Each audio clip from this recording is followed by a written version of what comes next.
You know, it is customary in good schoolwork to have an occasional quotation from authority. That sort of adds the proper note of elegance to any research program.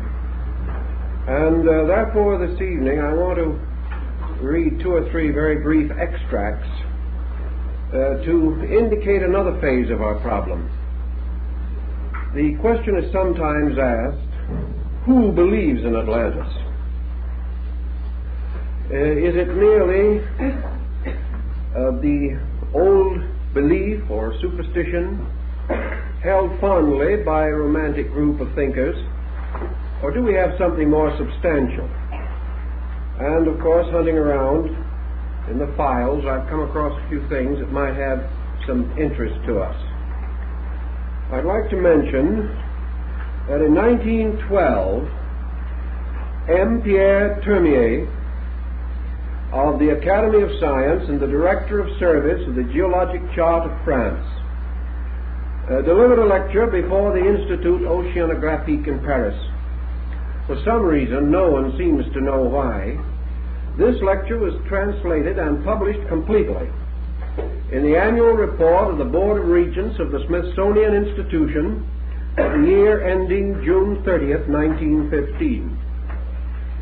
And from this translation we have selected 2 brief notes.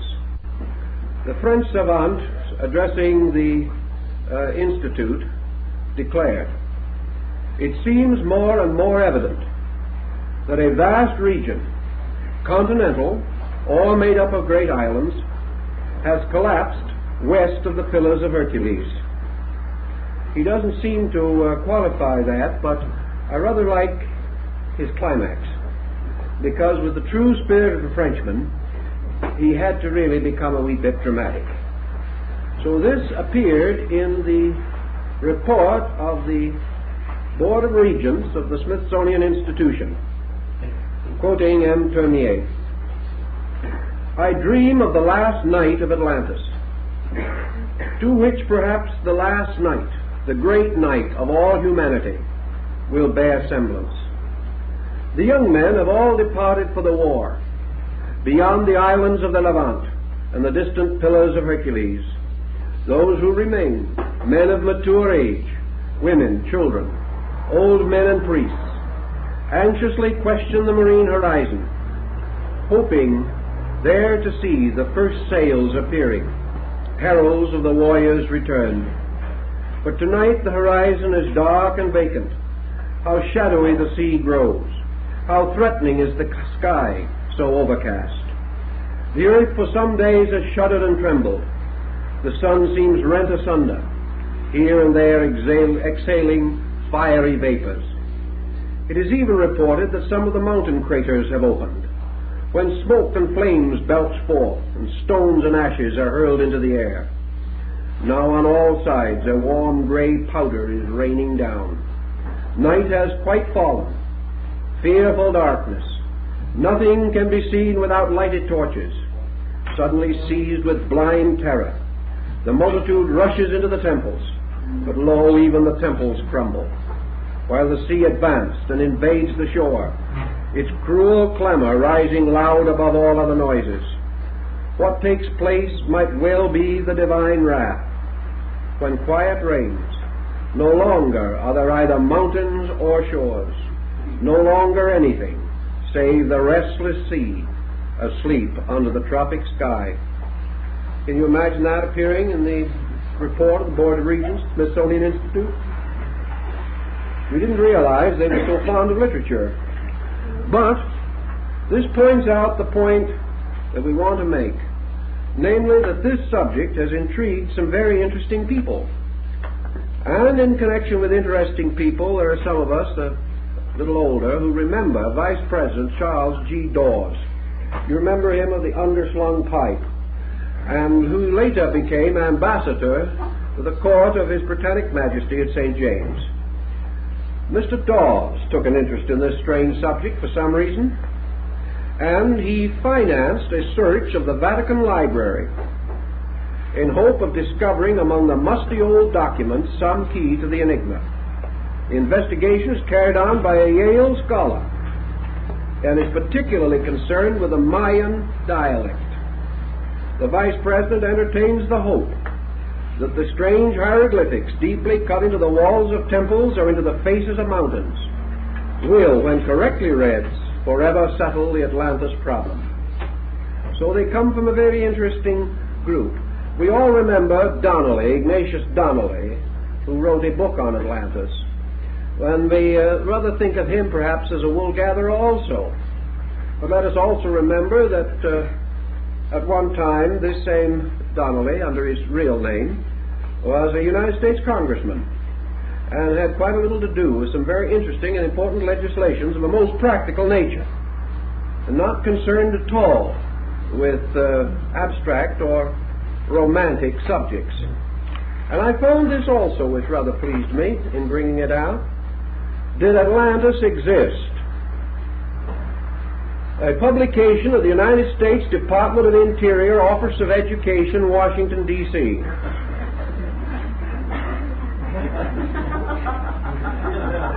Now, I'll give you the big surprise of all. There is not one statement in this report adverse to Atlantis. Every line in this is in defense of it. I'll read you one example which will be indicative. There is a ridge between 6,000 and 8,000 feet high running through the Atlantic Ocean. Deep sea soundings have revealed a great elevation or ridge, which rises about 8,000 feet above the floor of the Atlantic Ocean, and it reaches the surface of the ocean in the Azores and other islands. This ridge must have been above the water once upon a time, because the mountains and valleys of its surface could never have been produced except by agencies acting above water. It is covered with volcanic ash, traces of which are found right across the ocean to the American coast. Now, the entire article is in this tempo. So here we have an interesting sidelight on our so-called mysterious problem. The only reason it is mysterious is because we have been in such a hurry to do other things, we've never gotten around to it. But the importance of it in our thinking deserves a great deal of further consideration. In our field, it is perhaps more important than it is in the field of geology or related sciences. We know, and no one has dared to deny, that the surface of the earth has changed a great many times. We know this because we find fossilized seashells on the top of Mount Blanc, and we have also found fossilized marine life in the highest peaks of the Himalayas. These areas had to have been underwater. If mountains rising 25,000 feet above the sea level today were once underwater, we have no difficulty in imagining almost any kind of transformation in the surface of the earth. Now, last week we devoted most of our time to a rather specialized phase of our subject, and that was the basic account as preserved by Solon and transmitted by him through his descendants to Plato. Here we have a fragment, an isolated account of the submergence of a vast island continent, a submergence which has, of course, strong moral and ethical significance. This, however, we must approach with some caution. We must realize that it was not very long ago that almost every evil that befell mankind was regarded as an act of punishment from God. This attitude has so long persisted and is so ancient in its universal acceptance that we must realize that such an attitude would be almost inevitable, regardless of the nature of the destroying or destructive forces. We also have, however, in the story as given by Plato, only a fragment of something. This story, in order to be meaningful and intelligent, must be supplemented by such material as I just read. Material that indicates one very important point, namely that the submergence of a continent is part of a vast and continuing process which has since resulted, even in historic times, in lesser submergences or emergences from the sea of areas of land, islands, peaks, and so forth. Naturally, vast disturbances require vast periods of time. Plato makes no point of this, nor does he go any further than to tell us of a condition which existed some 10 or 11,000 years ago. Obviously, this is not and cannot be all of the story. We are further strengthened in this conviction by another logical and reasonable fact. The Atlantis described by Plato was a highly civilized, highly cultivated empire. An empire which had brought many arts and sciences to a peak of achievement. An empire which has mythologically been regarded as a great beginning area of sciences, where perhaps knowledge that we do not possess today was then available, and arts and crafts had reached a prodigious degree of unfoldment. This tells us beyond any question of doubt that we do not have all of the story in Plato. We are dealing with an incident, perhaps the final submergence of the last part of a great distribution of land and water area and surface. For the further advancement of our thinking, therefore, we must pass eastward to those great areas of philosophy and religion where scientific minds, strangely profound in their learning, have given us more of this story, have given us elements which we definitely need to complete a reasonable reconstruction.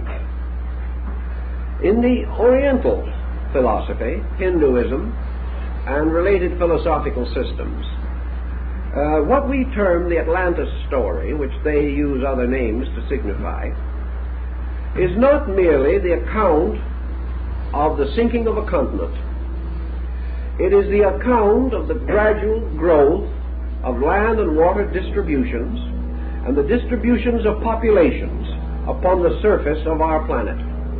One of the old writings says that the Great Mother, our Earth, has shaken many races from its surface or from its back in the long periods of prehistoric time. We are inclined to agree to this, that for a vast period of time, peoples have been growing and developing upon this planet, and that it is quite inconceivable that man, as we understand man, should have emerged as recently as we would like to imagine. If, however, in the course of ages, vast and incredible catastrophes occurred, it may be a long time before we are fortunate enough to hit upon some of the vital facts, largely due, perhaps, to the circumstance that so much of the disputed area is now deep under seas and oceans. To the Oriental thinker, therefore, Atlantis is not merely an island in the Atlantic. Atlantis is a distribution of continents. Atlantis was not just in what we call the Atlantic Basin. Atlantis was all over the earth. It was a distribution similar to our present distribution. Children going to school today learn about Europe, Asia, Africa, Central and South America, Australia, and other parts of the world. We use a map or a terrestrial globe in which this distribution is obvious to us. The Indian thinker likes to refer to this present distribution as the great Aya distribution. In other words, we are living upon a distribution of land water areas, and on this distribution we have dark races and light races. We have many nations, many cultures. We have a long and illustrious history. We have a mercantile, a trade, and all these things. And we have continents that are slowly but inevitably changing even as we map them. 100,000 years from now, the map will not be the same as it is today, although the differences perhaps will not be as heroic as we like to associate with the Atlantic distribution, unless again we run into heavy seismic occurrences. So in the east, the Atlantean continent was a distribution upon which developed and flourished the Atlantean race. Now the Atlantean race is that which immediately preceded the great Arya migration from northern India.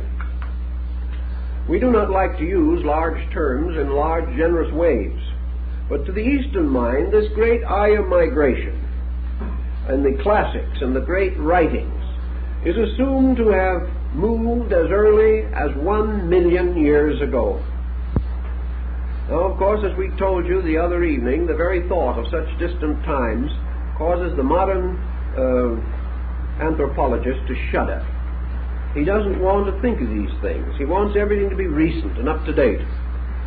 But actually, we have much to support the belief that at a remote time, perhaps 1 million years ago, the progenitors of the Aryans, the Aryas as we know them, moved downward from the Trans-Himavat across the great Indo-Gangetic plain, through the great channels cut by the Indus, the Ganges, and the Jumna, and down these great plains moved a wandering nomadic people.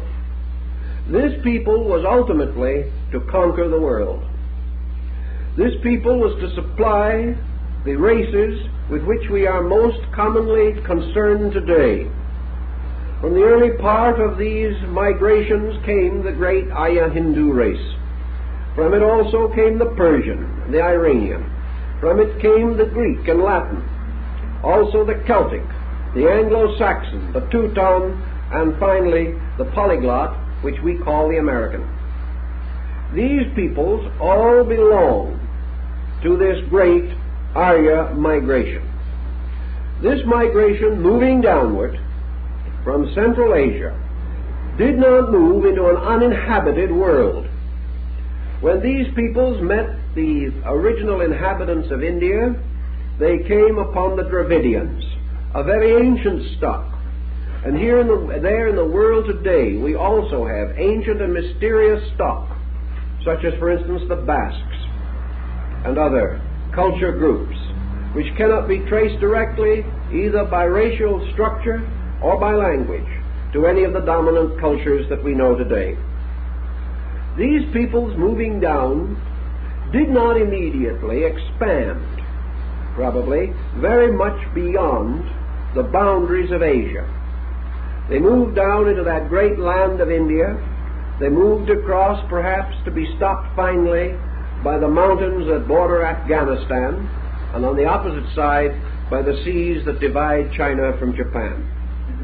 But in this area there was a tremendous motion, and this motion ran more or less head-on into one of the great Atlantean motions that had preceded it, and that motion was China. And there is no doubt that what we call the Mongolian today is the principal surviving type of the Atlantic culture. The Mongolian was an Atlantean, and the struggle between the Mongolian and the Aryan in the dawn of history, almost before there was history, has supplied some of the choicest elements of world mythology. Now, while this struggle was going on in a remote area of the world, the old civilization, the civilization that was gradually being displaced, had passed through a variety of catastrophes. These catastrophes began in the breaking away and breaking off of the tremendous continental areas that had at one time practically formed a solid land pattern in the entire area that we call the Atlantic, extending from the north up above around Greenland and across to the northern parts of Scandinavia, and on the south had probably joined Brazil with the coast of Africa. It has also included certain parts of our own country now still above water, a situation that will later be more valuable to us when we begin to study the tradition on the Western Hemisphere. It also reached over into Europe involving a great deal of what we call Western Europe, and particularly the areas of Spain, Portugal, and North Africa. In other words, we had a tremendous land area there. And over this land area, in the terms of a conquering people, in the terms of an ancient culture firmly established, we find the Atlantic Empire, supreme in that phase of the earth development, being subtly but distantly challenged by this young blood rising from the Himavat and coming southward in Asia, but so far away, so remote, that for many thousands, perhaps hundreds of thousands of years, these two cultures never came into direct impact. Certainly there is every reason to assume that this is the case. There is also every reason to assume that gradually what we call the Arya civilization and culture became aware of this great culture in the Atlantic Ocean area. But they were also aware that this culture was composed of an ancient people who had become master of the earth, but who had become old, tired, and weak, and were no longer able to protect or defend the great boundaries of their state. Thus there seems to have been, at a comparatively early time, a gradual encroachment by the beginning of the Arya stock upon the old Atlantean stock. And this forms a fringe circle of legends for which we have no other reasonable explanation. This fringe circle of legends has something to do with the eternal division of human beings into two groups. These groups represented in the Persian philosophy by a battle between light and darkness, always between good and evil, between the new and the old, between youth and age. And this battle we find recorded in China, and also we find it recorded in India. Now, it's been always a question as to how it happens that to many Indian scholars the island of Ceylon is regarded as a very ancient area, and why the Indian peoples have often associated the island of Ceylon with Atlantis. This particular point is interesting to us. You'll remember that on the island of Ceylon also are the so-called footprints of Adam. And it was believed that the first man stepping down upon the mortal earth left his footprint there. Why, therefore, this particular land should be so differentiated is worth another thought. Over Atlantis there ruled 7 kings. These kings being tutelary to the great central government. Over the island of Ceylon, which was then known as Lanka, ruled a king with 7 heads, apparently a type of government, an order of administration, a council. This king was called Ravan, or Ravana, and he was held to be an evil person. And in the great Indian classic, the Ramayana, we find the struggle between Rama, the incarnation of the sun god, and the wicked king Ravan, king of Lanka. Now this seems to be a thinly veiled account of an early struggle between the ancient Aryas and the Atlanteans, resulting in the discomfiting of perhaps one of the great territorial areas that had been under Atlantean sovereignty. That this is not as strange and fantastic a belief as might first appear is evident if we begin to study a little bit. Consider the power, the strength, the glory, the security of the Roman Empire, and then how, out of the distance, out of remote and wild and ferocious regions, there came a barbarian horde that overthrew the decadence of Rome, and the culture of Rome perished under the Goths and under the ancient Huns, and by those who had so little actual attained culture of their own. Decadence meeting youth, the new overwhelming the old. Every mythology in the world carries parallel stories to this. and seems to have a bearing upon our principal theme. If we wish to assume, for example, at the moment, that through a gradual distribution and redistribution of land and water areas, over a period perhaps running into 1,000,000 years or more, that the continents as we know them began to emerge as we recognize and study them on maps today. By degrees they took their present form with two exceptions. That in the area of the Indian Ocean and extending out into the Pacific, there was another great continent, Gondwana land, which is sometimes referred to as Lemuria. On the opposite side, between America and Europe, there was still a considerable insular continent, a vast island, which represented the last of the great Atlantean distributions. These two areas, Gondwana land, in the shallow waters that can still be measured in the East Indian archipelago, and the Atlantis, the summits of which remain today as the Azores Islands, these two were all that were left of a great distribution which may have flourished as long as 4,000,000 years ago, and gradually broke up, scattered, fragmented, in the constant motion of seismic forces, until at last the Atlantic island and the more distant and less understood Lemurian continent remain practically the only map details vastly different from our own as we know them today.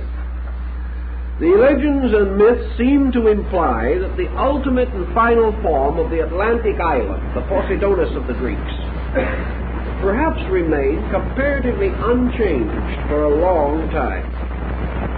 It may well be that the history of the Atlanteans on the island of Poseidonus, with minor changes, minor variations, and constant small encroachments, may have continued for 25 or 50,000 years with comparatively little major change. However, in this course, we know that the ancient peoples lost their contact with surrounding areas. That is, they lost their direct contact, and we do not know how much destruction was wrought in the processes which destroyed that contact. We know also from Plato that they reestablished this contact in another way, through the process of setting up vast colonization projects, by which they extended out again into the primitive areas around them, areas in which the remnants of still older peoples still existed, and more or less fulfilled the pattern which we described last week. Thus there is no actual inconsistency between the Greek story and the Indian version. The difference lies principally in timing.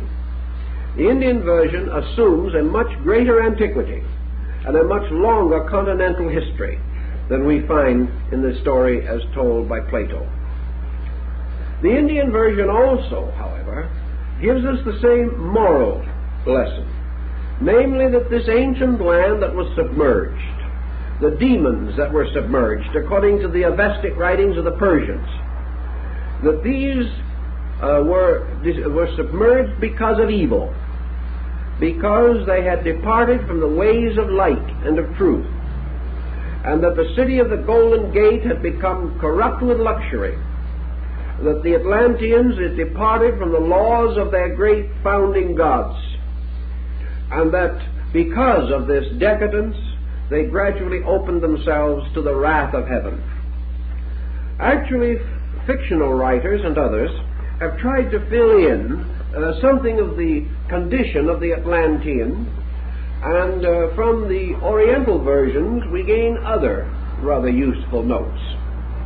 It was the belief of the Hindus that the Atlantean distribution began with a race of giants. They believed that in those ancient times the human being was considerably larger than he is now. And some have gone so far as to point out that remains, human fossilized remains of gigantic stature have actually been found. These were the giants of Genesis, the giants of the book of Enoch, the giants of the Zohar, and other books which deal with the antediluvian world. These giants apparently were, however, the very early Atlanteans, for gradually we see a change taking place in practically all of the fauna of the earth, and man is not completely exempt to from the rules applying to other creatures. We are not surprised or amazed when we reconstruct the skeletal remains of the dinosaur or the brontosaurus or any of these vast prehistoric mammals. We are not surprised to learn that there were bats 12 or 15 feet of wingspread, that there were animals 40, 50, 60 feet in length or more, that there were birds that were larger than any bird that we know today, that reptiles and other forms of life went mad in their form constructions, and that this earth was populated with monsters. Monsters as described by Besorus in his Phoenician and Chaldean history. Monsters of long ago. These were the dragons of ancient China. These were the strange, shadowy monsters that arise in the nightmare folklore. That such situations could have existed, we know because we have the remains of them.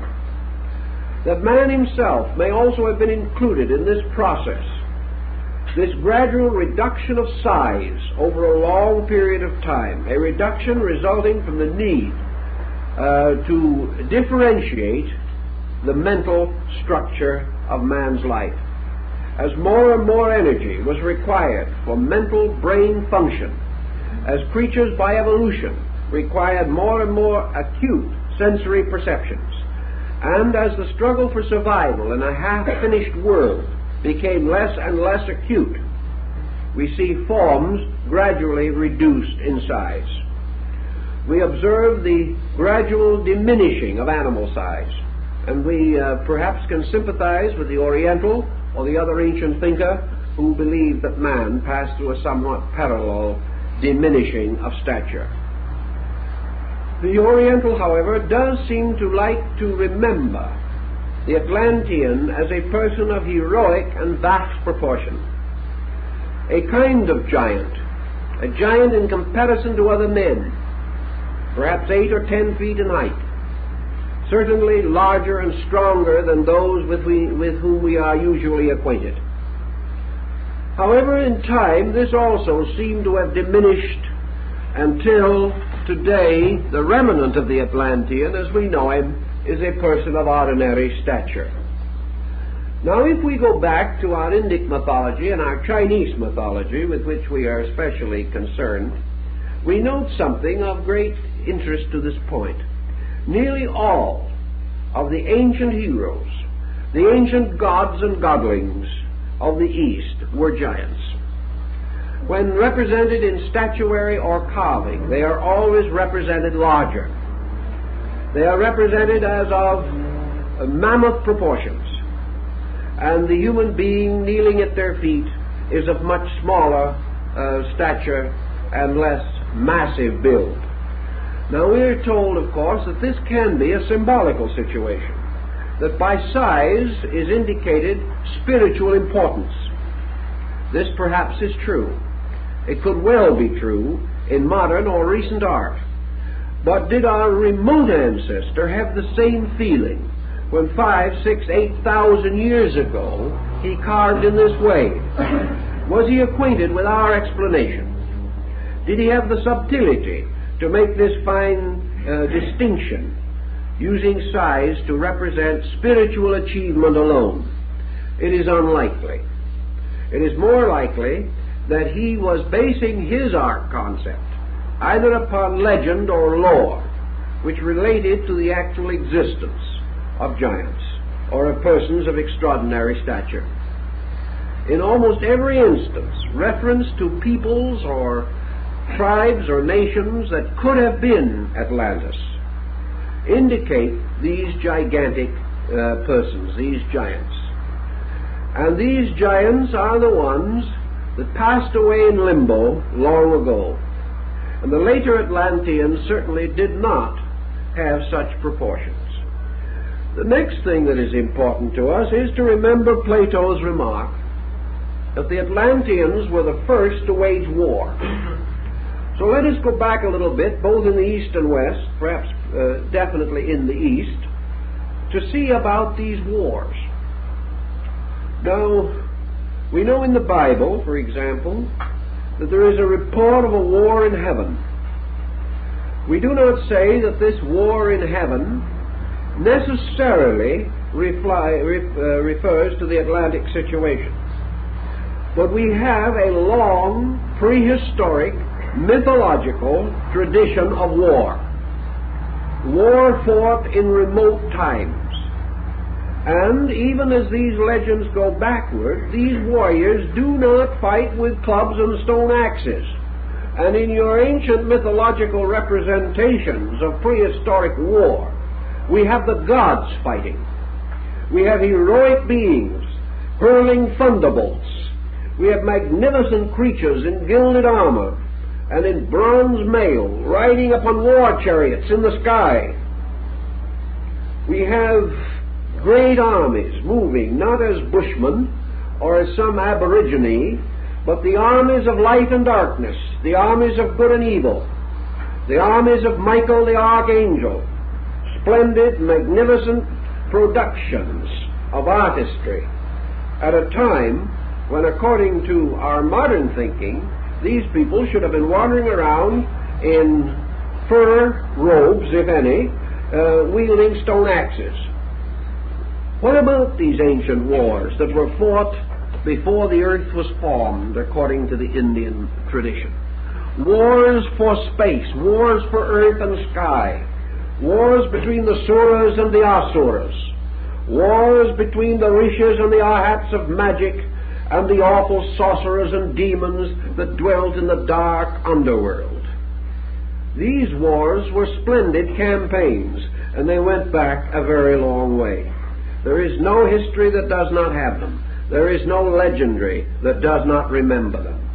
And the fact that these legends were written, compiled, or memorized 3,000 or 4,000 years ago has no difference.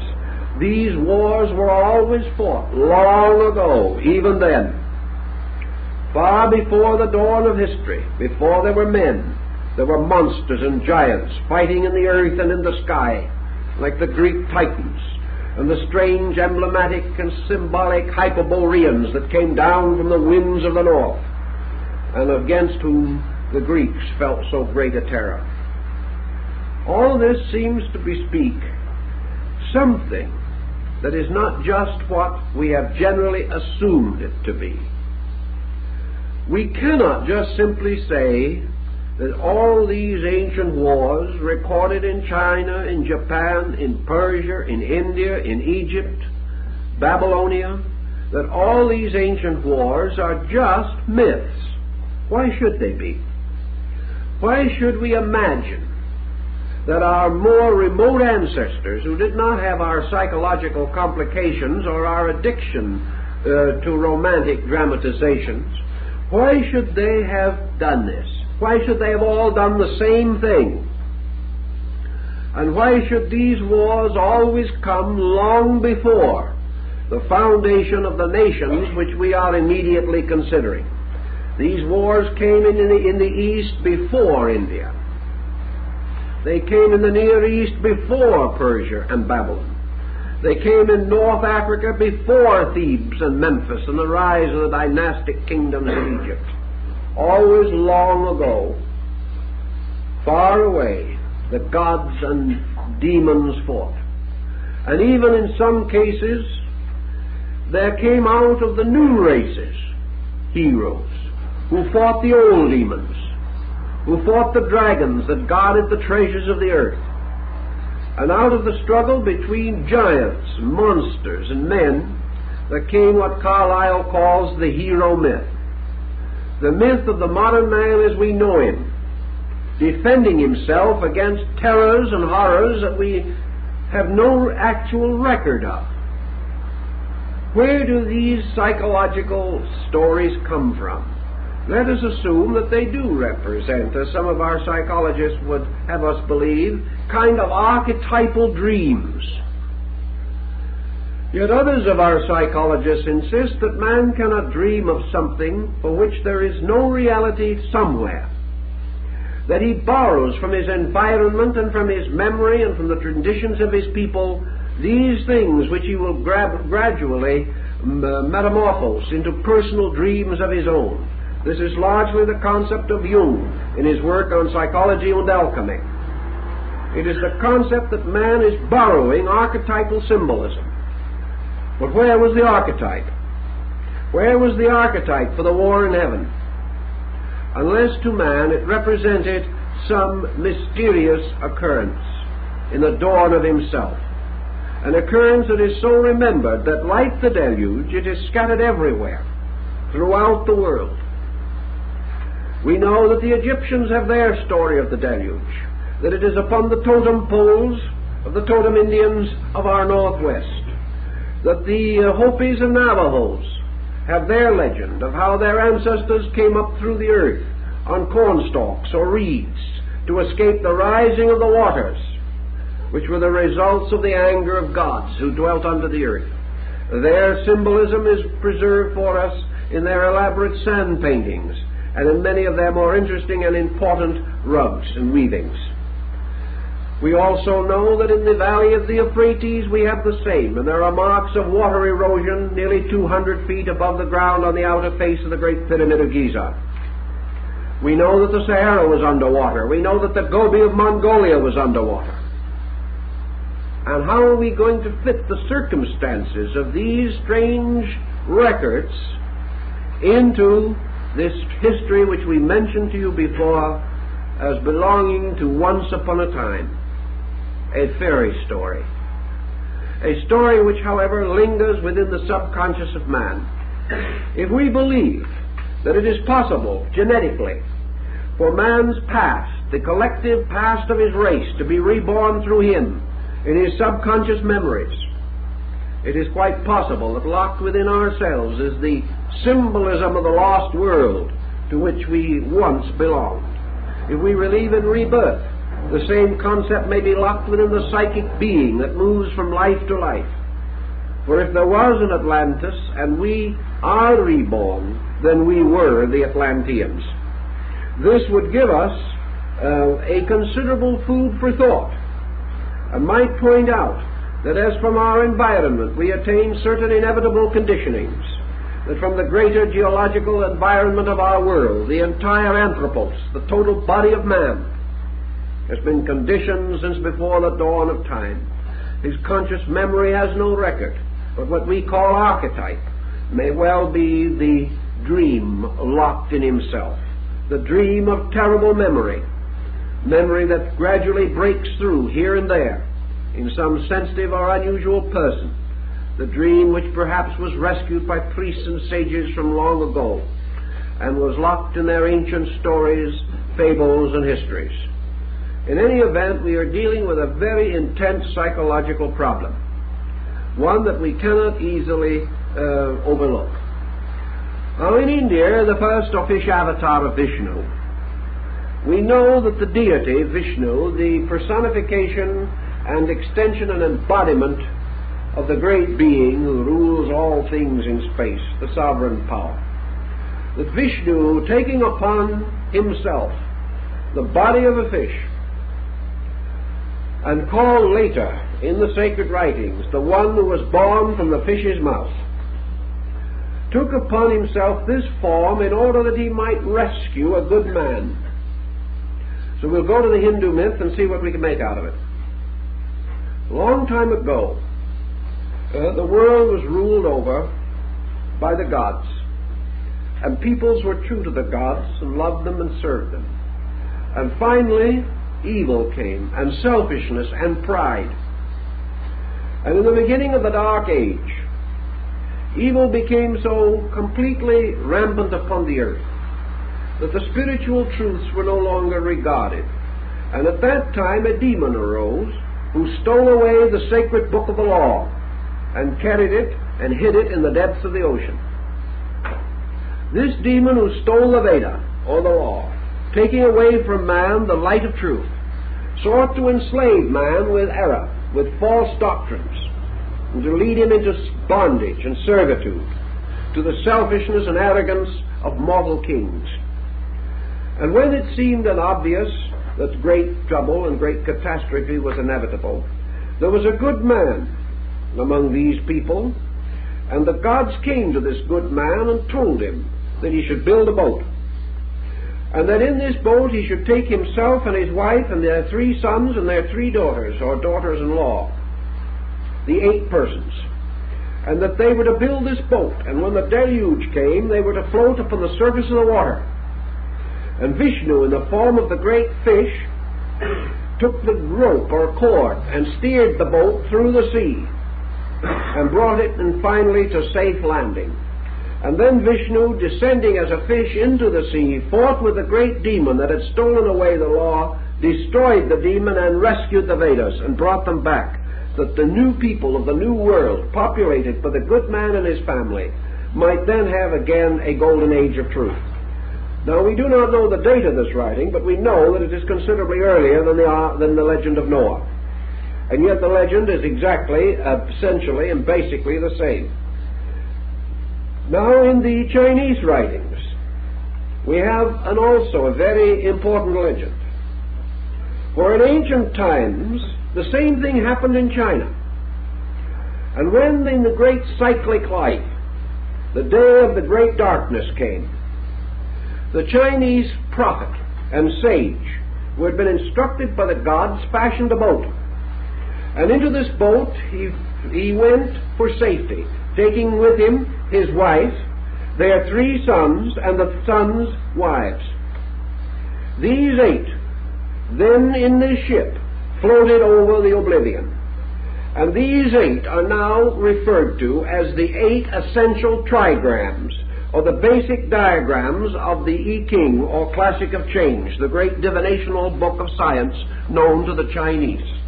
Well, they consist of yin and yang, the broken and the whole line, which are, of course, the wife of this patriarch and the patriarch himself, and the 3 positive diagrams and the 3 negative diagrams, which represent the sons and their wives. These 8 diagrams, by multiplication, become 64. 8 times 8. And these, as Confucius said, are the roots of all knowledge upon the earth. And out of this darkness, out of the great tragedy, rose again the eternal teacher, Fu He, born from the fish's mouth, who became the first human emperor, and from whose dynasty the great empire of China claims descent. And Fu He is represented usually by a face standing or rising from a mountain, carrying in one hand the brush, and making with the brush the strokes, the 8 diagrams, which are the basis of all learning. This story is very often repeated in Chinese folklore, and while we've abridged it considerably, I think it parallels closely enough with the Indian story and with the Noah legend, which is, of course, deep in the mythology of the Valley of the Euphrates, that we have very little reason to question the essential principles involved. Thus we have at the roots of peoples everywhere the deluge, the great darkness that descended upon the earth. Now, in the early writings as preserved in the book of Genesis, the word deluge, as we find it in the Bible, does not necessarily mean a flood of water. It means an oblivion, or darkness, a horrible catastrophe of some kind, a sort of drowning out in space. It may or may not represent actual water. In most of the legends, the type of term used will have the same general meaning. It can mean either water or oblivion. In the Chinese, it is called the water of oblivion. Now, this you can translate as you want, but it does not necessarily signify merely water. It means the blotting out, the destruction, the sweeping away, the complete obscuration of a kind of life, or a way of life, or some pattern involving the removal of a culture or a people. If this legend then has some foundation in a belief or in a valid doctrine, we then perhaps can appreciate why the Hindu, in thinking of this, also makes this their Noah, or their patriarch, to be the founder of a new racial order, a new pattern of life, a new dispensation of peoples, and that from him descend a new kind of world, a world in which the old has passed away. We have the same story essentially in the great writings, the Eddas and sagas of the North. We know, for instance, in the Elder Edda, we have this whole world of the gods, ruled over by Odin, or later in the Sigurd saga we have variations of this in the great family of the Volsungan. But we have the gods living in a world apart, with a marvelous temple on the top of a mountain, corresponding exactly with Plato's description of the city of the Golden Gate. This great mountain is represented in the Eddic literature as in the Midgard, or middle garden of the world, a flat surface in the midst part of the great Yggdrasil tree, or the tree of the universe. In the midst of this universe is an island, and in the midst of this island rises a great mountain, and the mountain and the island are surrounded by sea, and the cliffs around the edge of the sea are the eyebrows of Ymir, the primordial hoarfrost giant. This island kingdom, or wonderful mountain, is connected to the plains below by a bridge of rainbow, and on the top of this great mountain is the palace of Asgard, also the great hall of Valhalla, where the soldiers and heroes feast forever. Here also is the throne of Odin, where he sits, judging the world with his one eye that peers out over everything. And gradually, in the course of time, according to the runes and the fates, and according to the warnings of Erda, the great mother of the earth, who is to represent, in a sense, the planet itself, the worms gnawing at the roots of the tree of life, gnaw through the roots, the great tree, the world of the gods, the mighty palace of Asgard, all of the glory that we have in the great Götterdämmerung of Wagner. All this vanishes into the ocean. The seas rise, or in Wagner the Rhine rises. And little by little the world of the gods vanishes forever under the waters. And in the place of it is only darkness, night, and the new dawn that is to come.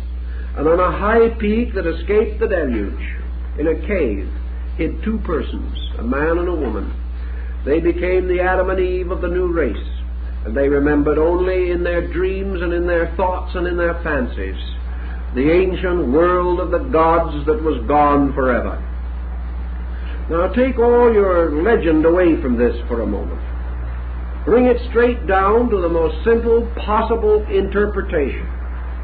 And this great saga of the North, this pathetic tragedy that was sung by the bards and the skalds, this is actually an almost exact parallel to Plato's description of the Atlantic disaster. Here on the great plain of Ragnarok, Odin and his armies of light fought against the armies of darkness under Loki and the Fenris wolf and the Midgard serpent and all the forces that came out of darkness and the ghosts and souls of the evil dead in their ships made of human fingernails. All these legends, you can reduce the legend. You can take away the dressing and the drama. But what remains seems to be the story of the destruction of an antediluvian world. A world that had once been. And this Asgard, this temple of the gods, seems to very closely resemble the mysterious temple of the city of the Golden Gate, rising in the peak in the midst of the island of the lost Atlantis. That such could have been the case, that these legends could have arisen from this source, it is difficult to deny. The stories are too consistent, the details too parallel. If then such is the case, and such might well be the case, let us again consider the gods upon Olympus, the great godlings of Greece, the gods upon the strange mountain of the north in the ancient Egyptian mythology. What was the heaven world of the Greeks? Was it truly a spiritual state far beyond the sky? Was it a place where divinity in absolute and eternal virtue dwelt forever? Actually, no. Nor is this true of the gods of India, great Indra and his court. Nor is it true of the gods of Egypt, great Ammon and his retinue. For the legends and myths that we have of all of these mythologies are permeated with a very strongly human flavoring. We like to assume that perhaps men did not devise gods better than themselves, and therefore had trouble imparting to their deities virtues that were dim in their own conscience. But I think we have more than that. There seems to be no good reason why ancient man should have created constantly and consistently a heavenly world that was 90% mortal. The gods of Greece and the demigods and the heroes were not infallible. Zeus made just as many mistakes as men make, and he had just as nagging a wife as any unhappy mortal ever possessed. The same is true of the Egyptian gods. Re was a mighty deity, but Isis bewitched him and fooled him completely. All these heroes, like Achilles, had their heels and had those vulnerable parts of themselves. There were constant bickerings and contentions in the world of heaven. Even evil Loki guided the blind Hoda to fire the mistletoe arrow that slew the son of Odin right in the midst of heaven. All these things seem to bespeak that this heaven was not the kind of world that we may think it was. Perhaps this heaven was man's dim remembrance of a glory greater than his own. The doings of these ancient godlings, which in most cases led to their final corruption and destruction. For these old sagas are the stories of the falls of gods and of their gradual departure from men. The good gods retired and never came again, and were not seen any more, and did not walk any longer with men in the garden in the cool of the evening. They vanished away. The bad gods slew each other and disappeared in limbo. So are we dealing now actually with gods and godlings created by human fancy? Are we dealing with fabulous beings living in another world beside the shores of the air that have a real subsistence just with the infirmities we know?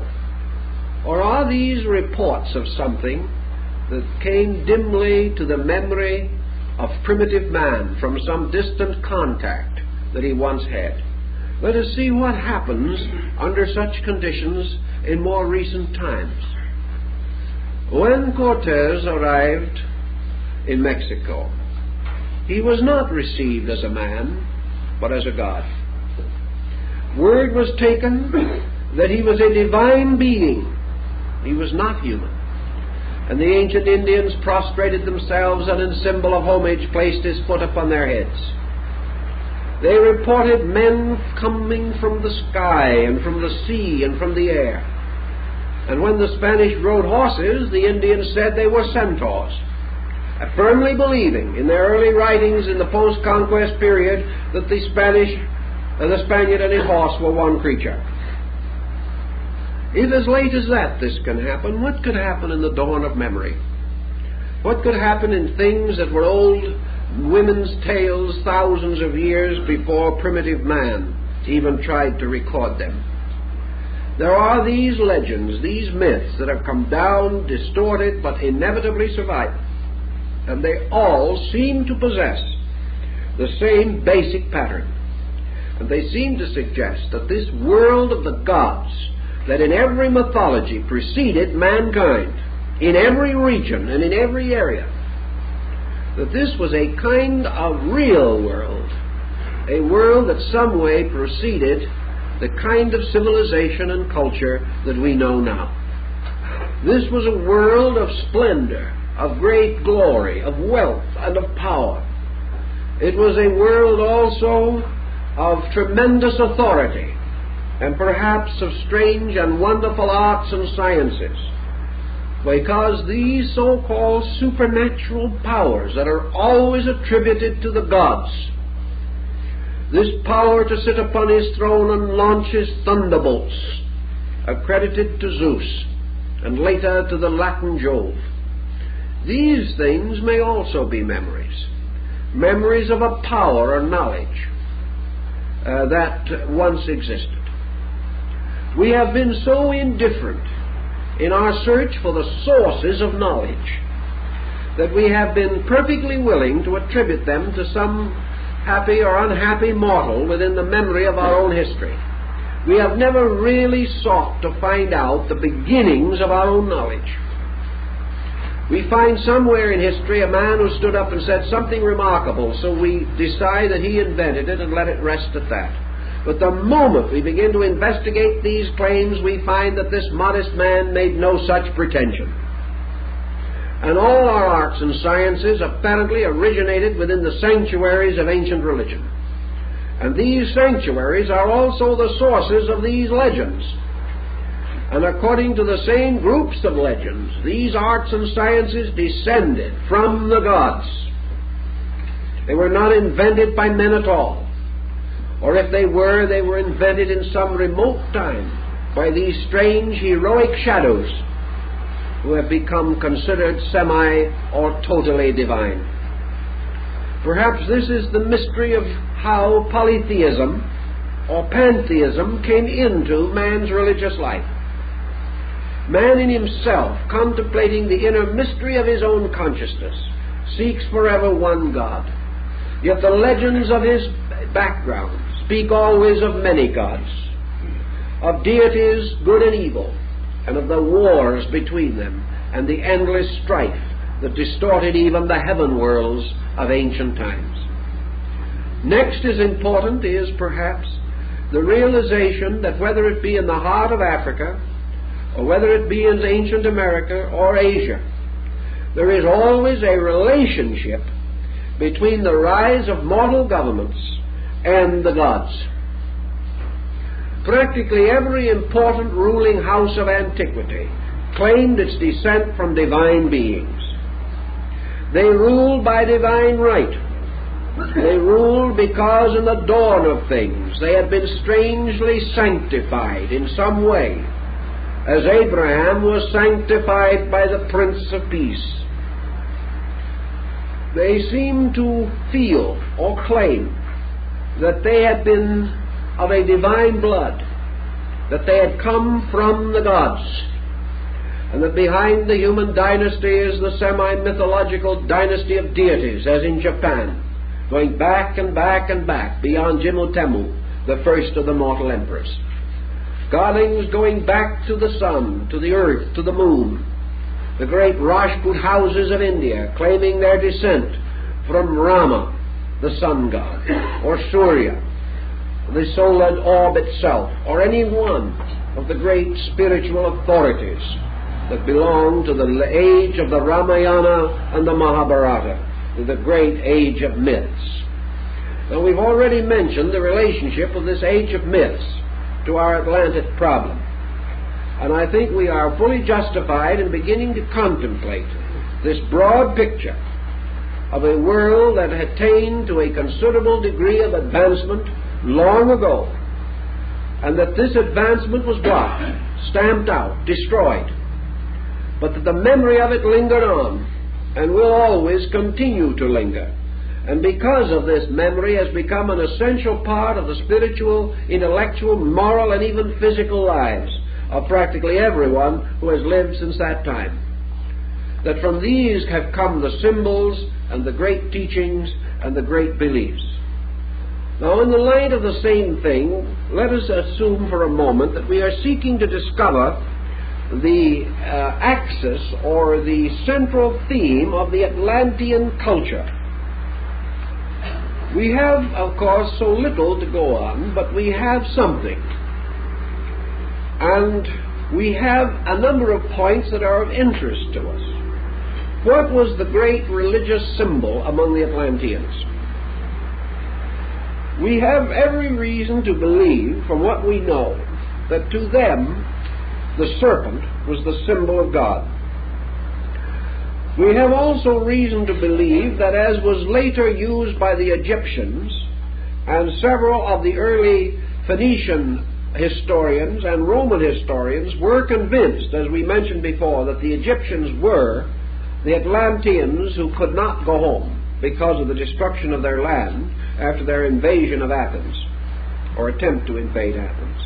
The royal symbol of the Egyptians was the serpent coiled upon the forehead of the solar crown. And in the crowning of the Egyptian pharaoh, the crown of the north and south was always adorned by a coiled serpent placed directly in the center of the forehead above the nose.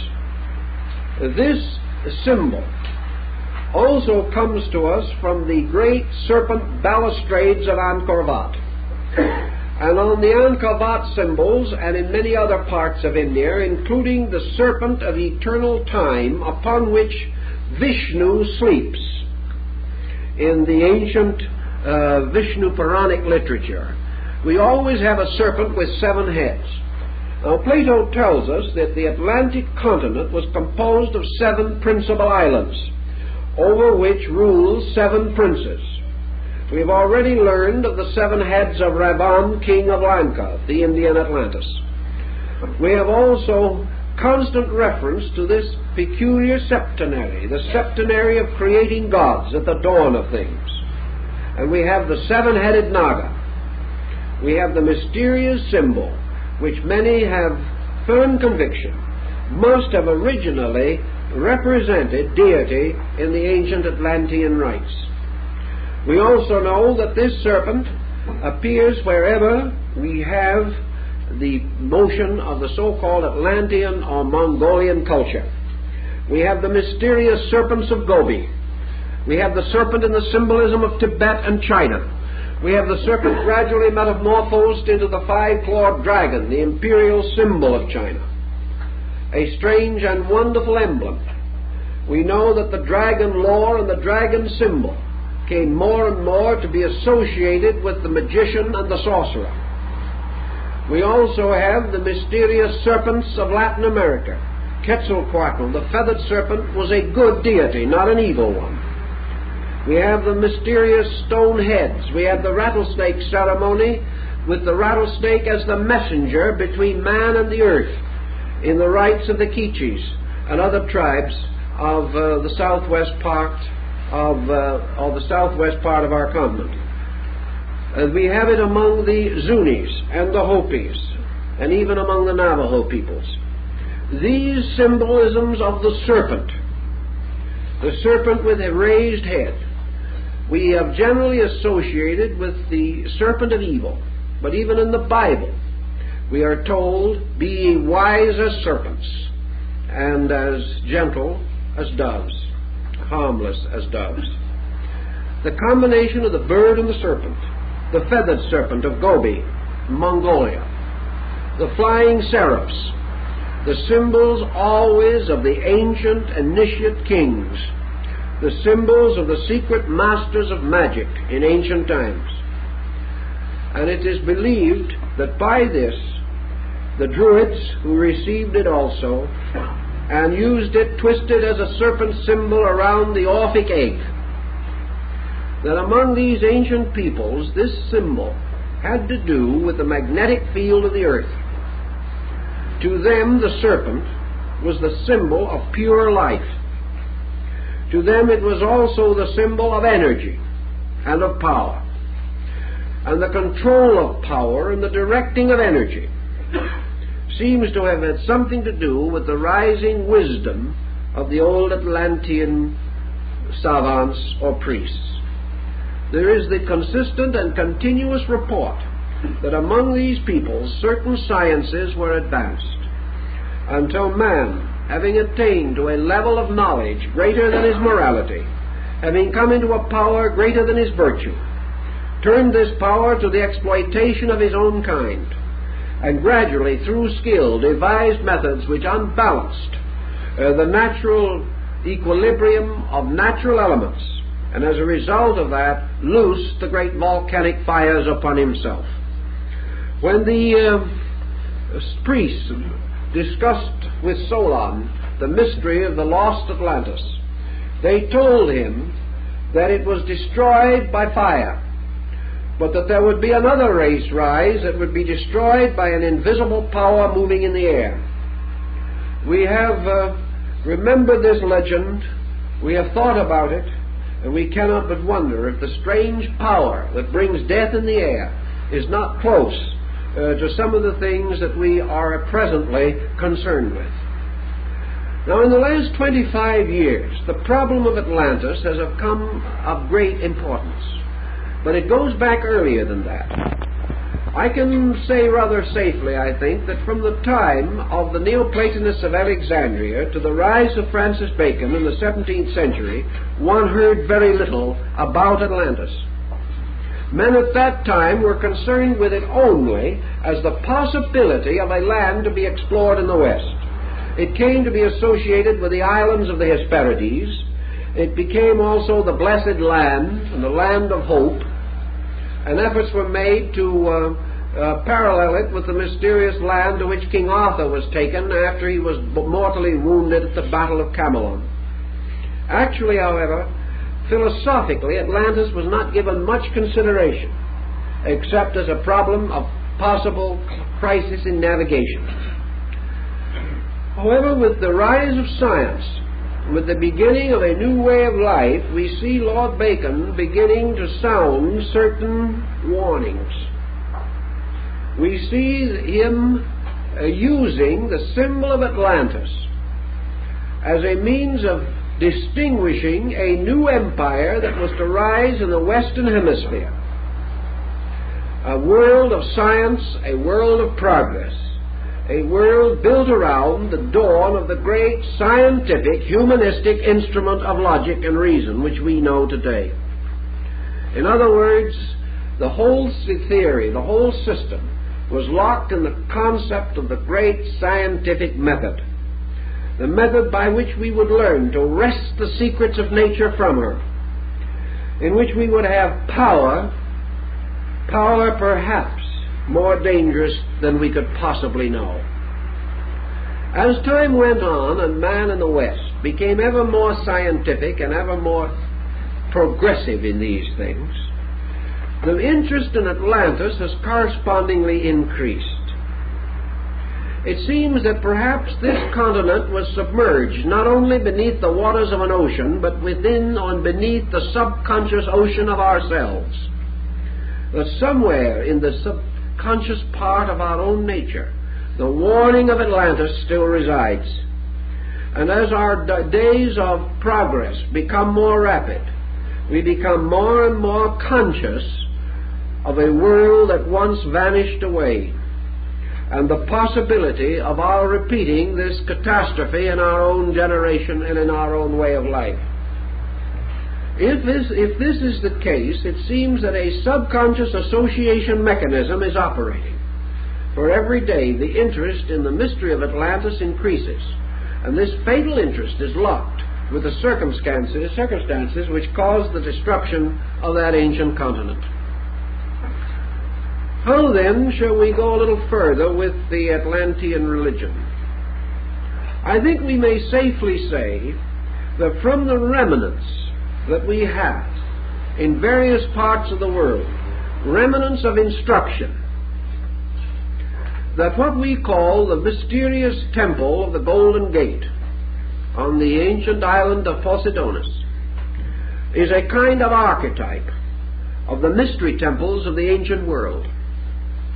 This temple seems to have been the temple mother of all mysteries, the beginning of doctrines and secrets rising out of knowledge.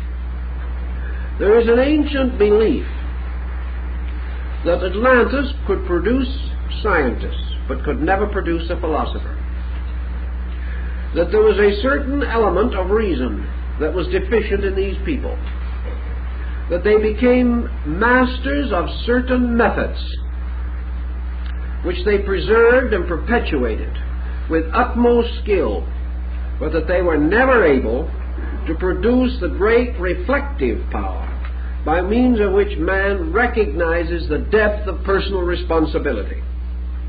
They were lacking in certain internal moral sentiments, which did not prevent their brilliance, but which contributed to their ultimate destruction. That they were destroyed for breaking the laws of the gods can mean a great many things, but let us imagine that the peoples who originally devised these accounts were reasonably intelligent. That we are not to assume that they were completely superstition-ridden. If we assume what ancient wisdom assumed, what the Hindus knew and the Chinese knew, and the Greeks and the Egyptians 5,000 years ago were well aware of, and have given us good record of their awareness, then when we say that a man disobeys the gods, it does not mean that he goes against the words of some godling on a throne.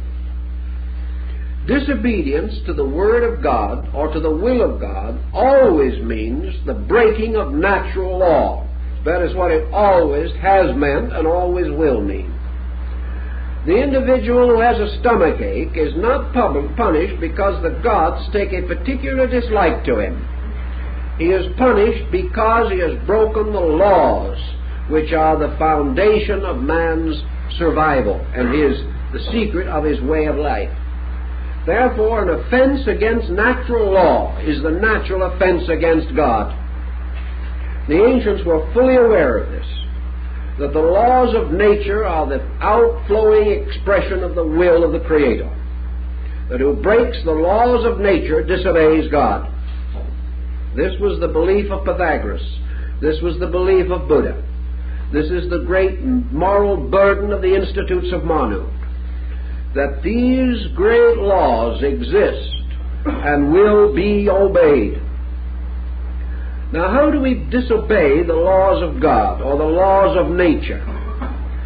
The ancients declared that the way in which we disobey is when we use the powers or the knowledge or the energies or the resources that we possess contrary to proper use.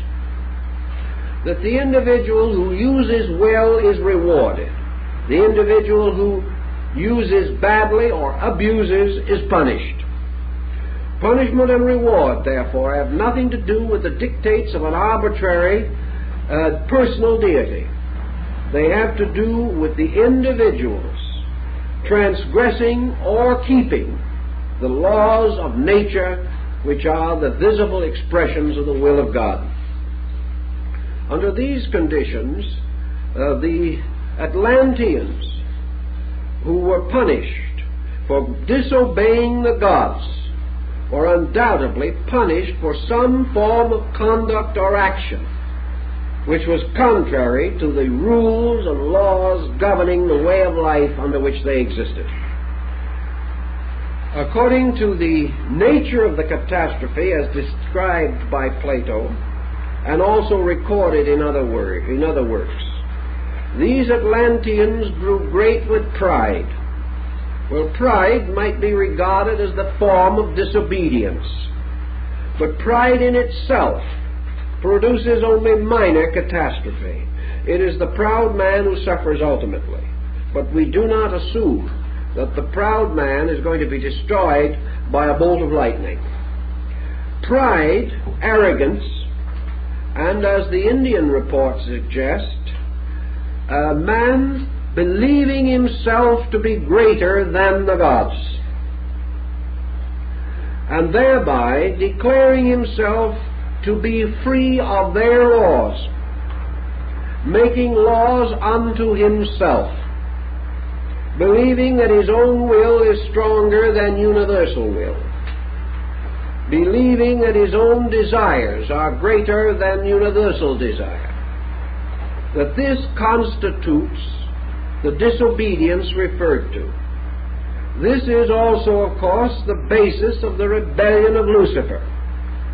And in the rebellion of Lucifer and his destruction by the archangel Michael, the casting of Lucifer into the abyss, together with the great monster, and all this vast accumulation of heavenly stars, this battle between the psychopompus of heaven, the army, chaplain, and master of the Lord, and Lucifer, seems to suggest again a parallel to the Atlantic deluge.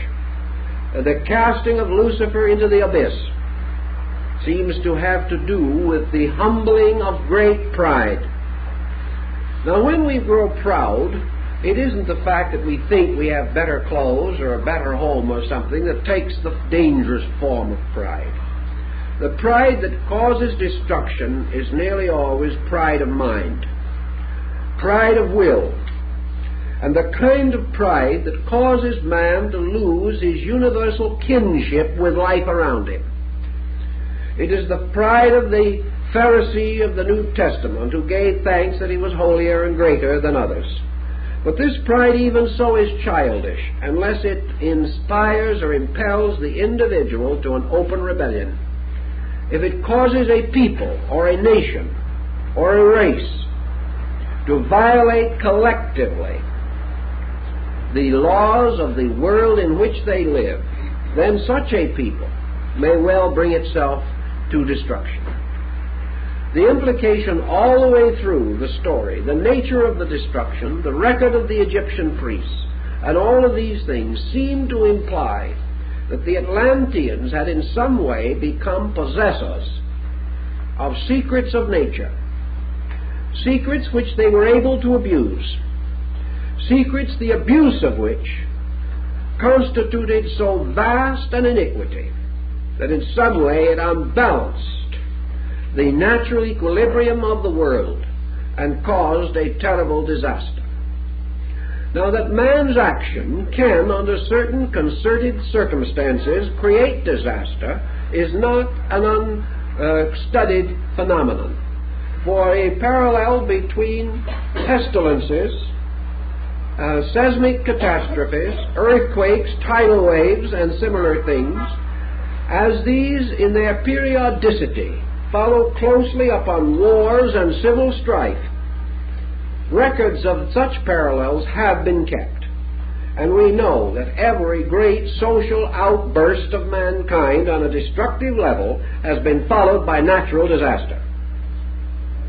If, therefore, for some reason and in some way, this outburst was sufficiently great to cause a serious disturbance within the spiritual atmosphere of the planet, it is quite possible that this disturbance could have resulted in a catastrophe.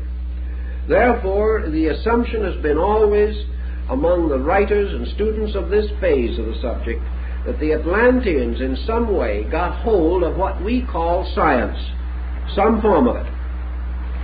Something perhaps which has been so completely blocked from our minds that we cannot even find it again, by means of which they gained control of great creative energies. And by means of these energies, which they had learned to control, they abused and perverted this power, forming what was called black magic, which is said to have begun with them. and through their perversion, the transforming of the serpent of wisdom into the serpent of death, they broke the law, and the gods hurled against them this full weight of their wraths and displeasures, the gods being the offended laws, striking back at the offenders. This leads naturally to the next question.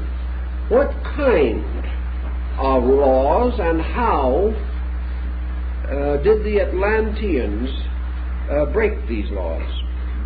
What are we dealing with? We have no record or evidence today, although we have legend. We have no proven record today of the mechanical skill of these ancient people. We have some intimations. Some things have been found that might possibly cause us to suspect that they had advanced considerably on the levels of mechanistic achievement. We have no absolute proof of this. We do have, however, from the old legends, that the evil one, the power of the adversary, the black magician who stole away the Vedas in India, the people of the world who had grown evil in the story of Babel and the deluge. We have constantly in the ancient writings the concept of magic, of sorcery, of some kind of infernal skill with which man was able to perform these diabolical things which caused the wrath of the gods. As you go back into the great institutions of ancient religion, you find the records of the struggles of magic. You find arising out of the old ways the conjurer, the necromancer, the wizard, the sorcerer. And these words we use today so broadly, so generally, so inconsistently, that they merely represent something out of a fairy story. We have no idea what these terms might imply if separated from a very prosaic and very inadequate comprehension of them. The old Indian systems of thought suggest definitely that the great tragedy of Atlantis was due to the procedure which led finally to the organization and integration of the human mind. That the mind was involved in this mystery. That in some way the mind, by its abuses or by secret formulas within itself, gained power over the energies of nature.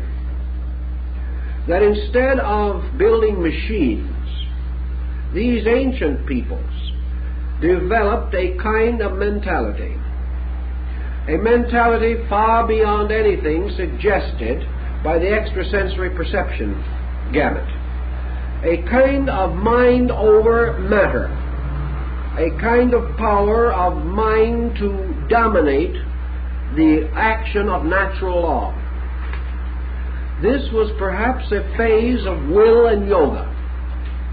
This was an ancient belief, an ancient way of life, that man, possessing the secrets of the use of mental energy, could by means of it attain any end or any purpose that he desired, and that therefore that which he would will to do, and that which through will he could accomplish, he had the right to do.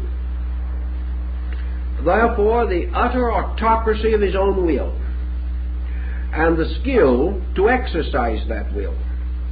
The story of miracles coming down from the gods of the past, deities who blasted mortals with a glance, deities who wiped out races with a word of power.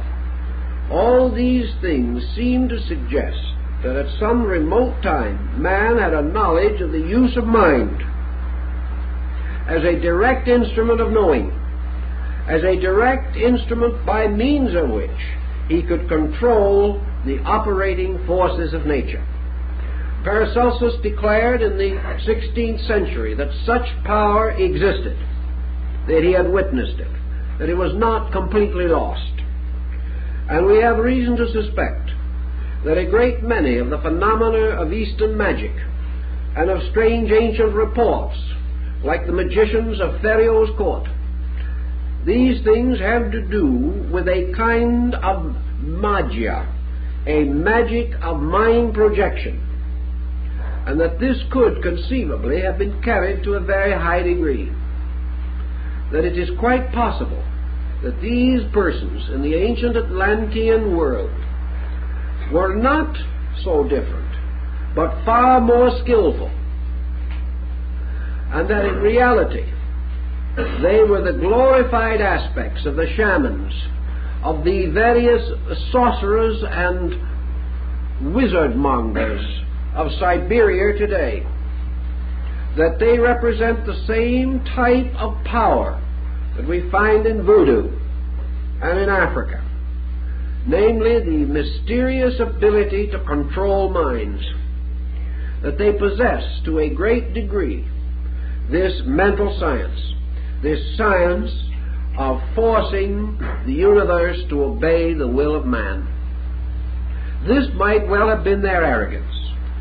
This type of skill, which we still regard as one of the highest forms, and which we hope sometime that we can develop, might have been the troublemaker long ago. There would be no fossilized remains of it, no need for inventions as we know them. We can remember how the gods of Greece walked through doors and appeared on earth at will, surrounded themselves with clouds of invisibility, traveled from place to place, came in dreams and visions, and vanished again. That these actions do not only sound like the gods of ancient Greece, but they sound like the ancient wonder workers and rishis of India. These powers of the prehistoric godlings were the powers that we attribute to the masters of magic and the adepts and arhats and rishis of the classical Indian culture. These are the ones who walked in the air. These are the ones who could speak at great distances and be heard, who could go around the world in the flashing of an eye. These were the powers that some way existed within man. We often wonder, and many peoples have wondered, why it is that primitive man today still possesses remnants of these powers, and the civilized man does not. That it is almost impossible, at least very difficult, for the average so-called cultured, educated, modern person to cope with the mystery of mental energy. He is accustomed only to a practical and prosaic way of life, and all these other things seem strangely morbid and fantastic. Is it quite possible that in some way that this blotting out of the internal power of the human mind to control the universe, forcing man to turn to devise instruments when he knows he has better ones in himself, this turning of all things away from the cultivation of internals to the domination of externals, this self-forgetfulness, this casting of the prodigal son into the darkness and the flesh pots of Egypt, is all of this some way mysteriously tied to the Atlantic disaster? Does it mean that archetypally, in some way at that time, man, for committing a sin against the Holy Spirit, received upon himself the curse of that sin, the curse which has locked the magic side of his own nature, so that it now comes to him only faintly and often dangerously in sleep or in dreams or in nightmares? We know perfectly well that the evolution of man, that faculties of a superior nature should gradually take the place of those of an inferior nature. We know that the natural direction of man's growth now is the growth of his own internal resources. Yet we find him turning again to the outside. We find him substituting mechanistic procedures for the development of powers which the history of the world tells beyond doubt that man possesses of his own nature. Have these things been locked? Is this legend that Plato told us, then, the submerging of the Atlantean mind by a deluge within ourselves? Is this thing which we call the subconscious, the ocean that closed over the Atlantic world, has it something to do with the phases of our own soul? Has it something to do with the locking of the transcendental arts which man once certainly possessed, if we may believe even the most simple stories of our own scriptures? Unless we wish to regard all of these things as fables. And if we do that, what do we gain? We gain only a larger mystery than any of the others. So the old belief was that the serpent, which was the symbol of esoteric arts and always has been, that the serpent once stood upright, but was cursed and fell upon the earth to eat of the earth. That it was once the most subtle of all creatures, but it betrayed man, and as a result of this betrayal it was punished and humbled. This serpent has something to do with the psychic life of the individual.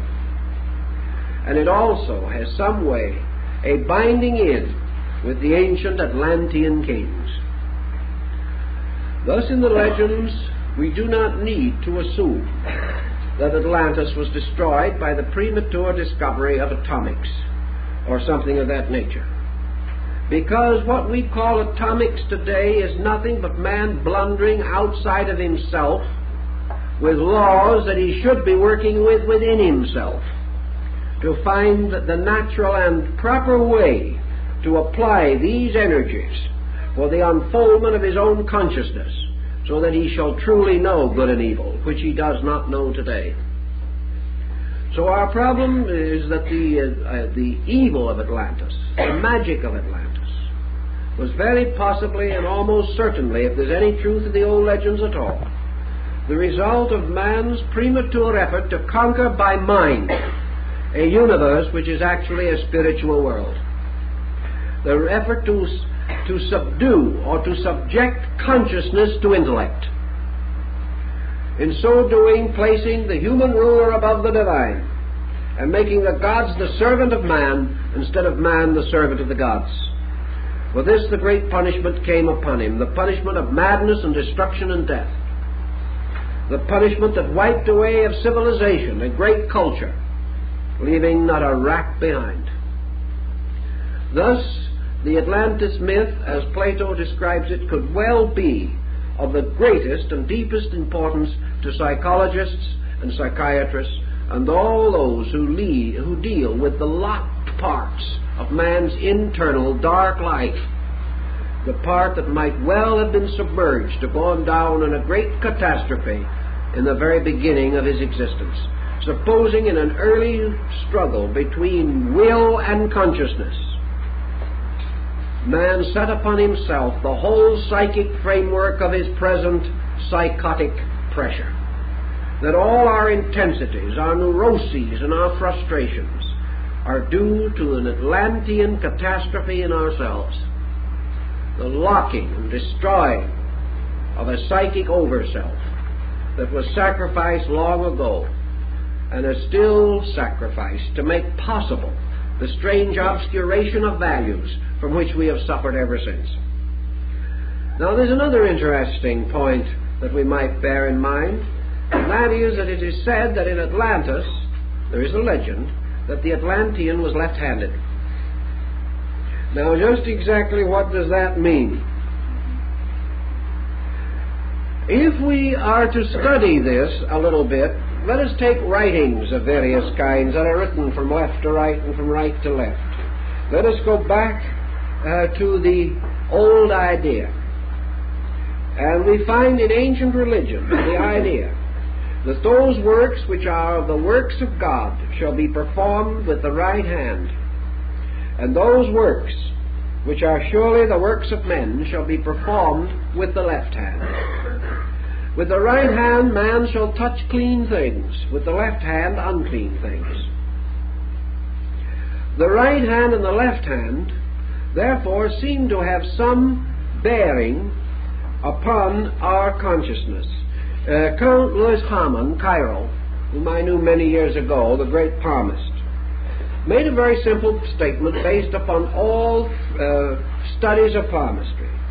He said the right hand in a normal person is read to represent the present state of the individual. The left hand is past. The left hand, therefore, is that with which he has been anciently endowed. The right hand is what he does with it.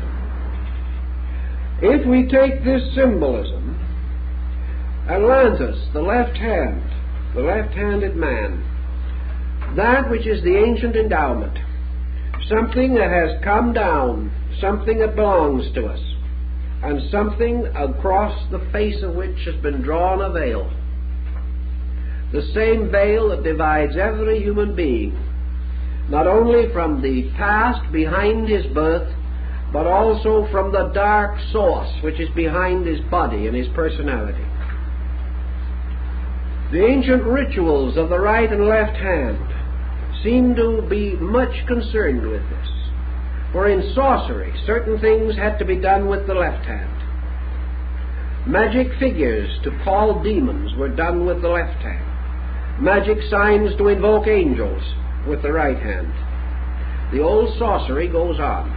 There are some exceptions to this among some peoples, but the prevailing pattern is that this left hand is always the hand of the works that shall be concealed, that man shall not reveal to himself.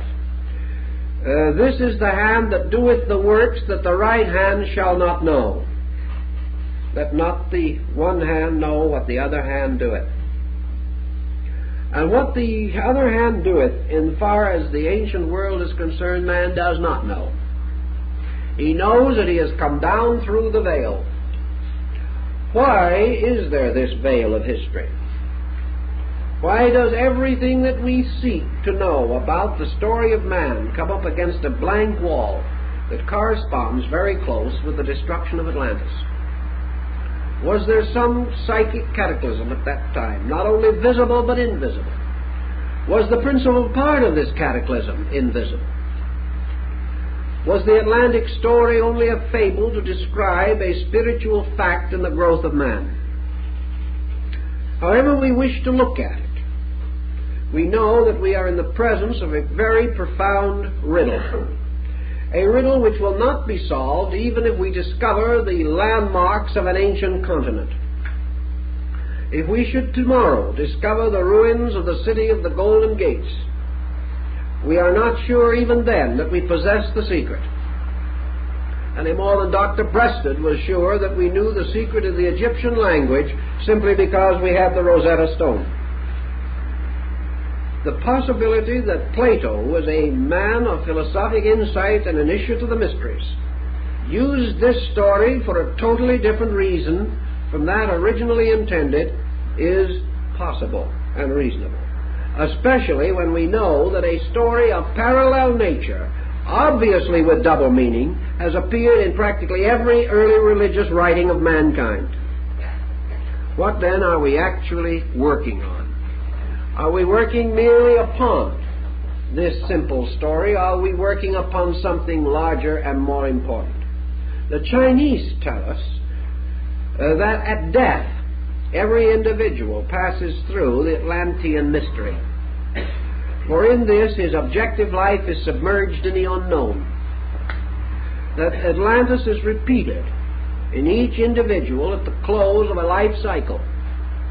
And also that every 25,000 years in the great Platonic year, the Chinese say, when the sign of the equinox passes into the house or sign of the fishes, we have the great night.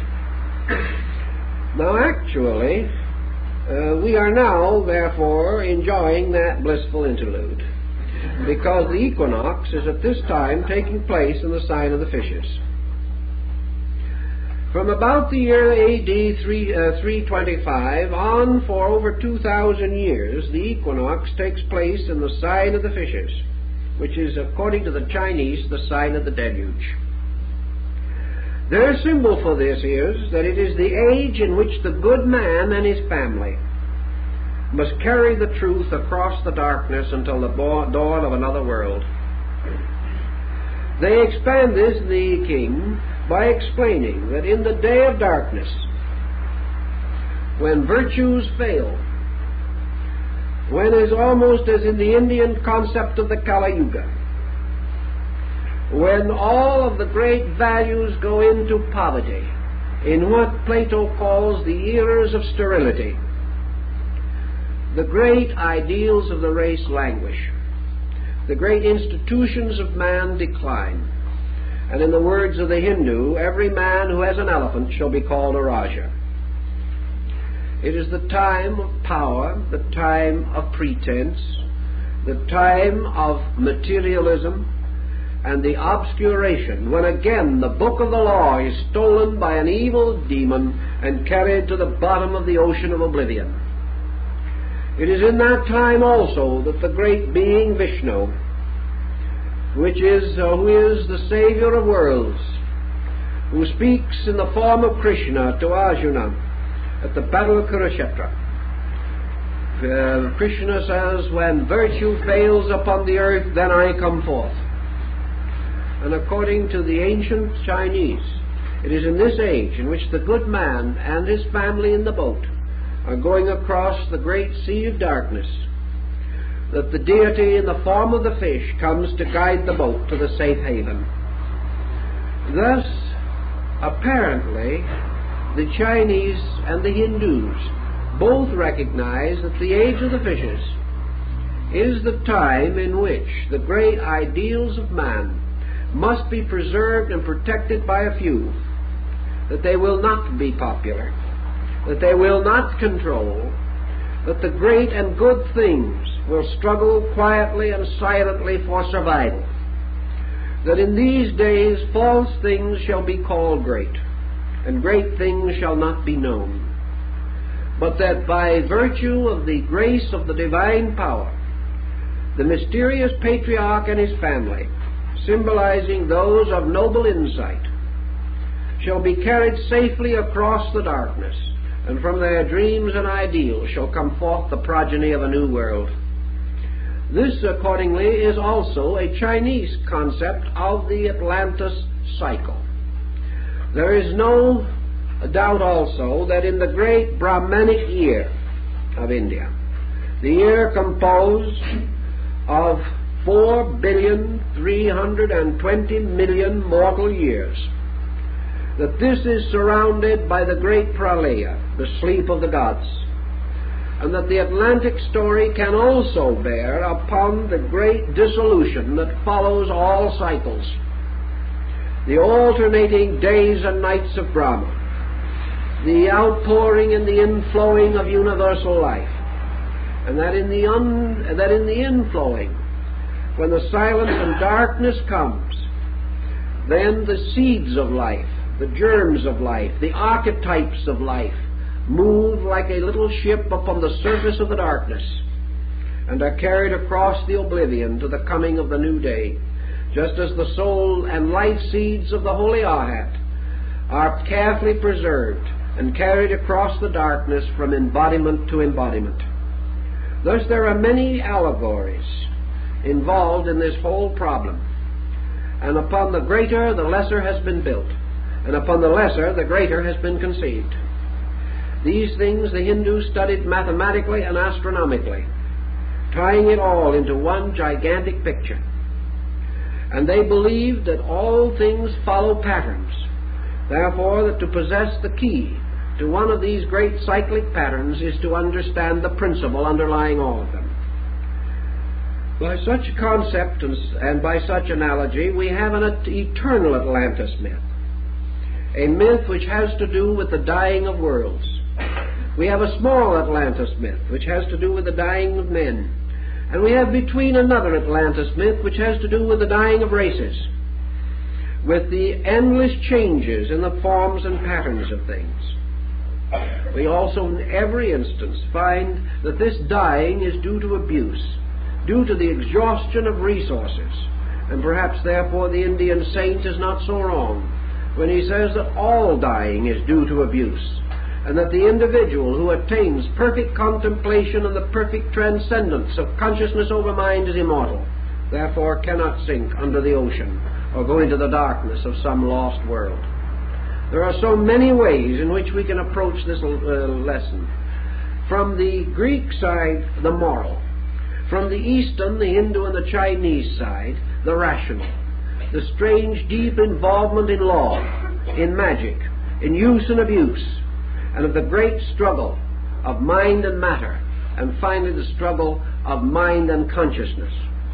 And I think that the great purpose of the New Atlantis would be well achieved if man can achieve the conquest of consciousness over mind, that he can free himself from the polarized existence of the mind, free himself from the strange delusion which has possessed him of so long, this delusion of power, this delusion of ambition, this delusion of possession.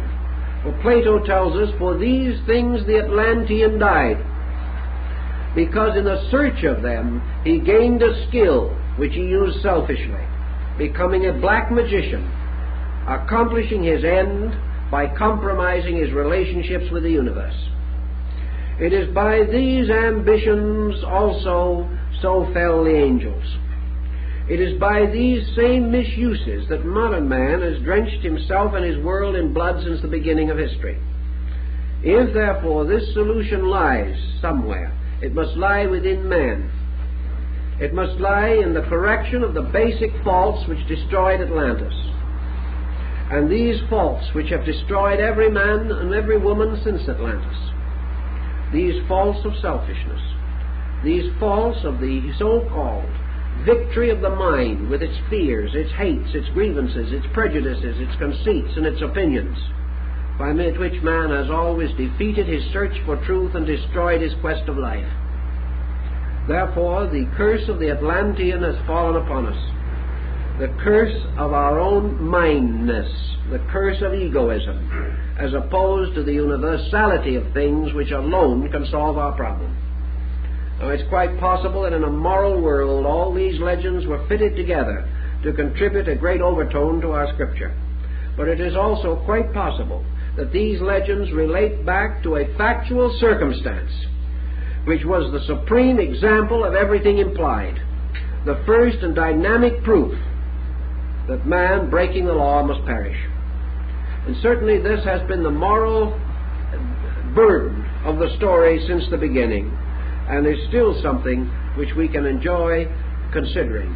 And if this is the fact of the case, if this moral lesson is the deep one, if this struggle between mind and matter, which was lost in Atlantis and which we are fighting again today, is the true context of the story, then this drama is of the utmost concern to us as a guide to character and as a warning of what can happen if man refuses to correct these basic weaknesses which have always afflicted and distorted him. But our time is up, so we will continue with our discussion of Atlantis next week.